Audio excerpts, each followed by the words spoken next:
আসসালামু আলাইকুম গাইস, কেমন আছেন? আশা করি অনেক ভালো আছেন। আজকে আমরা এমন একটা বস্তু খামো, হয়তো বা মেলা মাসে ওই রেসিপিটা খাই নাই। আর আগে আমরা ব্যক্তি মিলে এক খানো নিলাম, আইলাম ড্যাম্পের সামনে। এক খানো হওয়ার পরে আইপল আমরা নদীর পারে।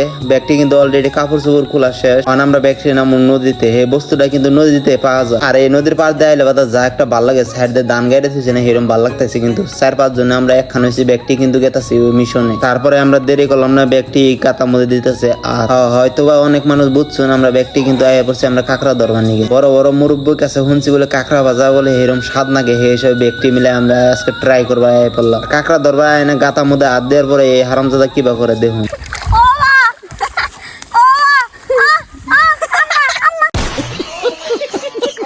কিন্তু এই জন্য বাপ ডাকতেছে, আর রাতে কিন্তু অলরেডি কাঁকড়া কিন্তু চেঙ্গি মারছে। আমরা কিন্তু অলরেডি মেলাডি কাঁকড়া অলরেডি ধরে হেলাই দিছি, কিবা করে ধরতেছি দেখুন। কাঁকড়া গুলো কিন্তু অনেক মানুষ ধরা হবো না, কবার গেলে হেরম চেঙ্গি মারে কিন্তু কাঁকড়া গুনে। আমরা ব্যাগ কবার গেলে আদা তরি বুঝাই করে হেল দিছি। কাঁকড়া কিন্তু অলরেডি ধরা শেষ, সেই হিসেবে আমরা এডি ব্যাকটেরিয়া রান্নার বয়ে পড়ছি। রান্না গুনে শুধুমাত্র মা করে দেবেন, সেই হিসেবে কিন্তু হেরম স্বাদ নাকছে। তারপরে ব্যাকটেরিয়া ভাগাভাগি করে দিল এক থালিতে বাইরে, আর এরকম কিন্তু বাড়ি বাড়ি ভাগা করে দিছে। আর আমি খাওয়ার পরে তো নিজের কাছে বিশ্বাস হওয়া নয়, এত স্বাদ হয়েছে। আজকে ব্লগ যদি ভালো লাগে অবশ্যই ফলো করে রাখবেন। এরকম ভিডিও হান্টি গায়ে থাকবো আমার আইডিতে।